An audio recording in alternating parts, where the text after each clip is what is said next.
1000 തൂണുകൾ ഉള്ള ജൈനക്ഷേത്രം കണ്ടിട്ടുണ്ടോ? കർണാടകയിൽ മൂഡബിദ്രി എന്ന സ്ഥലത്തുള്ള ത്രിഭുവൻ തിലക് ചൂടാമണി എന്നും സാവിര കമ്പത ബസതി എന്നും പേരുള്ള ഒരു ക്ഷേത്രമാണത്.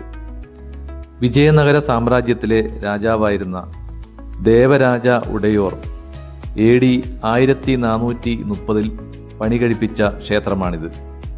സിമന്റും മണലുമൊന്നും ഉപയോഗിക്കാതെ കരിങ്കൽ തൂണുകൾ ഉപയോഗിച്ച് നിർമ്മിച്ച അത്ഭുത വിസ്മയം തന്നെയാണ് ഈ ക്ഷേത്രം. 1000 പില്ലർ ടെമ്പിൾ എന്നും ഈ ക്ഷേത്രം അറിയപ്പെടുന്നുണ്ട്. മംഗലാപുരത്ത് നിന്നും മൂഡബിദ്രി വരെ ഏകദേശം 35 കിലോമീറ്റർ മാത്രമേ ദൂരമുള്ളൂ. ഈ ക്ഷേത്രത്തിലെ കൽത്തൂണുകളിൽ വിവിധ കൊത്തുപണികൾ കാണാൻ സാധിക്കും. 8ാം ജൈന തീർത്ഥങ്കരനായ ചന്ദ്രനാഥ സ്വാമിയാണ് ഇവിടുത്തെ പ്രധാന പ്രതിഷ്ഠ. കോട്ടമതിൽ പോലെ തോന്നിപ്പിക്കുന്ന മതിലും ഈ ക്ഷേത്രത്തിന് ഉണ്ട്. ഈ ക്ഷേത്രത്തിനും ചുറ്റുമതിലിനും ഇടയിൽ ചുറ്റും വിശാലമായ മുറ്റവും ഉണ്ട്. ക്ഷേത്രത്തിന്റെ പ്രധാന വാതിൽ കടന്ന് അകത്ത് കടന്നാൽ ക്ഷേത്രത്തിന് മുന്നിലായി ചതുരാകൃതിയിൽ കരിങ്കല്ല് കൊണ്ട് തറനിരപ്പിൽ നിന്നും അല്പം ഉയർത്തി നിർമ്മിച്ച ബേസ്മെന്റിന്റെ മുകളിൽ ഉയരമുള്ള ഒരു വലിയ കരിങ്കൽ സ്തൂപം അത് മുഖ്യ ആകർഷണമാണ്. ഏകദേശം 60 അടി ഉയരമുള്ള ഒറ്റക്കല്ലിൽ തീർത്ത മഹാസ്തംഭമാണ് അത്. അതിൻ്റെ തൊട്ടു മുന്നിലായി ലോഹം കൊണ്ട് തീർത്ത ഒരു കൊടിമരവും കാണുന്നുണ്ട്.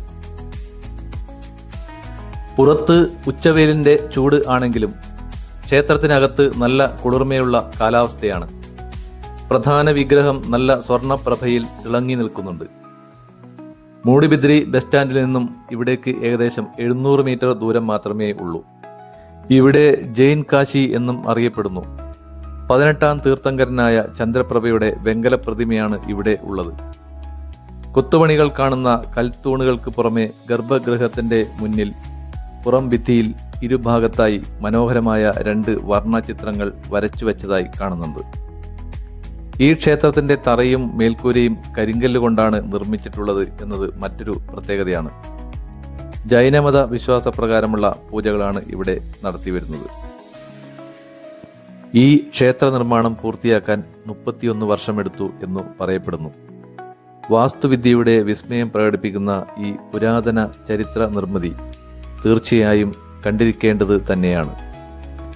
മൂഡബിദ്രിയിൽ ഉള്ള 18 ജൈനക്ഷേത്രങ്ങളിൽ ഏറ്റവും പ്രാധാന്യമുള്ളതും ബൃഹത്തായതും ഈ ടെമ്പിളാണ്. ടെമ്പിളിന്റെ പ്രദക്ഷിണ വഴി പുല്ലുപിടിപ്പിച്ച് മനോഹരമാക്കിയാൽ നന്നായിരുന്നു എന്ന് തോന്നിപ്പോകുന്നു.